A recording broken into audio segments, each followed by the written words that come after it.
Hello friends, welcome you all back to the channel. Happy to see you all once again in another Clash of Titans video, and today's video is going to be the tutorial video. So this video is a tutorial on Ishar. So she is from the good side and she is also so cute and she is a student.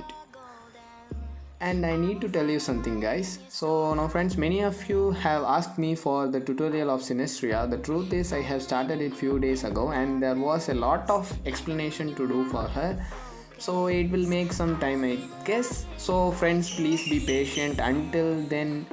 So sorry for keeping you waiting. Also the tutorial for Yan, the new Titan, will be released after that. Without further ado, let's get right into the video. First, Ishar's passive. Ishar summons a Furball which will fight alongside her in the battles. The Furball has its own stats, that is the HP, damage, armor and magic defense. These stats can be increased when she is built with more ability power. Basically, if her ability power is high, then the Furball stats will also be high. So now, I will show it to you guys. Now you can see the attack damage, max HP, armor and magic defense. These are the stats of the Furball. The stats given in the grey color is the general stats and it won't change. So it will add with the ability power which is given to, if she is built with ability power, the stats which are given in the light green color will increase and it will be added to the Furball stats. So it is simple like that guys. I will show you now. So now let us purchase an ability power equipment and see it again. So now it has increased a little bit, right guys? So like 200 something more, and let us buy more equipments and let's see. After buying that, the HP just went above 1000 and the ability, attack damage is also increased. So this is how you have to build Ishar guys. Don't try to build her tanky or with attack damage. So it is unnecessary for her. It is not useful for her. You can control your Furball to attack the enemies and return back to her using her abilities and auto attacks. Ishar's Furball is considered as a minion, so the tower shots don't grow in damage while hitting it.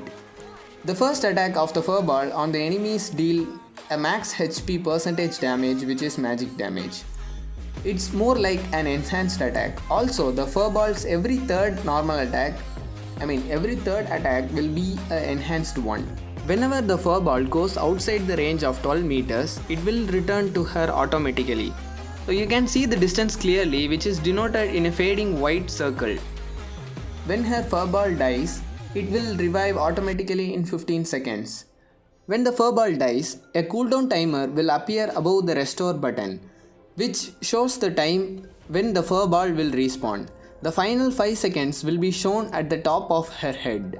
When the Furball exits a battle, its lost HP will be healed automatically, so you don't have to go to altar to restore its HP. When Ishar dies, the attack speed and movement speed of the Furball becomes double and attacks the enemies who killed her, and after that the nearby enemies. Ishar throws a projectile which deals damage to the enemies in the path.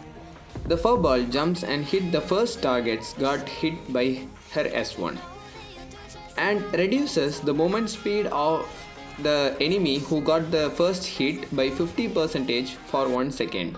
When the S1 hits an enemy, Ishar gains 1 stack, which can be seen below her HP bar with a maximum of 2. At 2 stacks, her S1 will create an obstacle behind the first enemy who got hit and knocks them aside when it is used. Also, the S1 after 2 stacks is an enhanced one which deals additional damage. When she uses her S1, she will gain a shield and movement speed increase for 2 seconds. While she uses her S2, the Furball will stop all its dirty works and rushes back to Ishar immediately. At that time, it will be a knock-up for all the enemies who are closer to Ishar. So it's like if the enemy assassins or warriors try to attack you and stand closer to you, the Furball will knock them up and gives you the movement speed, then you can try to escape from them. An interesting thing you may not know. When you use her S2, the bunny or Furball will rush back to Ishar at once, right? During that time, the Furball will be invincible. After it reaches Ishar, the invincibility will be there for 3 seconds if the Furball remains stationed. But if the Furball moves or attack the targets like that, the invincibility wears off immediately.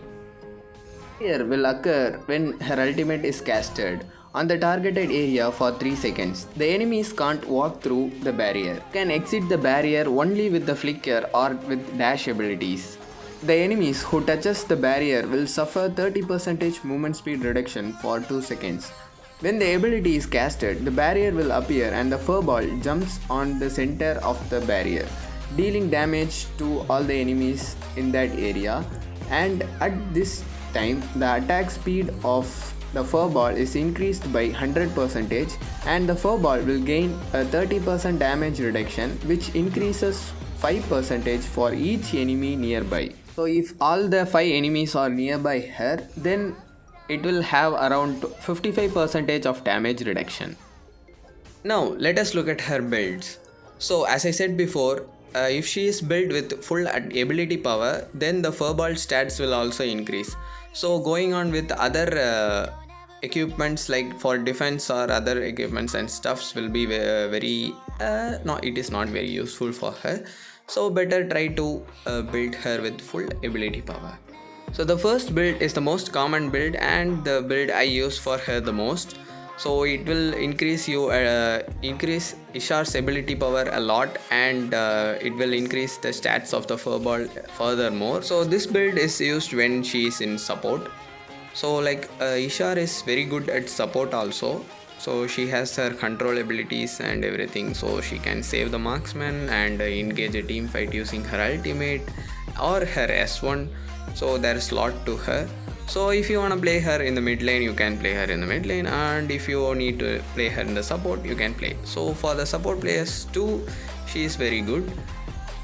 This is the basic arcana I use for all the mages and for her too. So 10 nomad, 10 vampire and 10 hexer, which gives you like 90 ability power, magic penetration 24 and magic lifesteal 10% with cooldown reduction 7%. You can use this arcana even when she is used as a support, because she needs ability power to increase the Furball stats.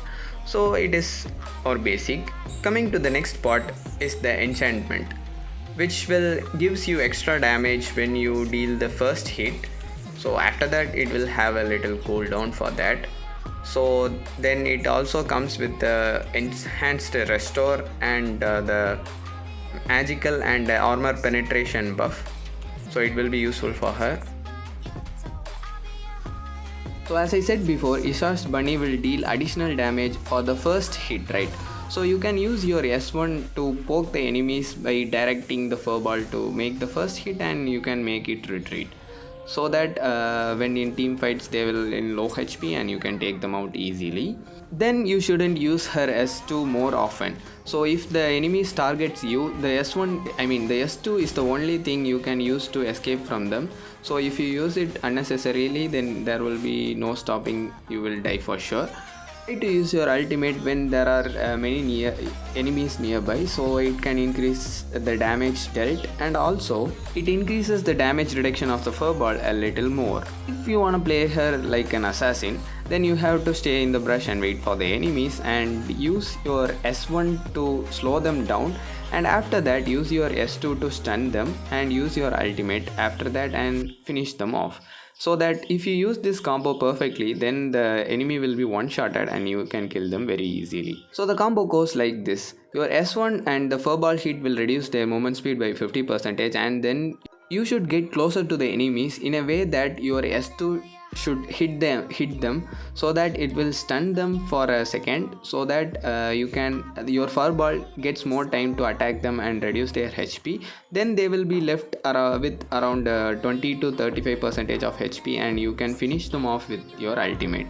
So this can be done only to the squishy heroes, not for the tanky heroes.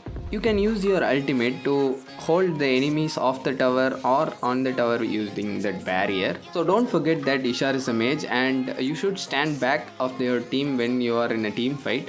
So don't try to attack the enemies of your own by going in.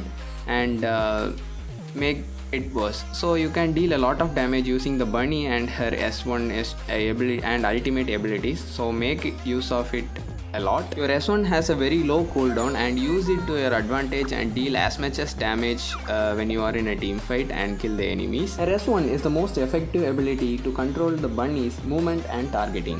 So that's all for today's video, friends. Hope you all find it helpful, and also I have uploaded a Ishar gameplay, so if you are interested you can check it out.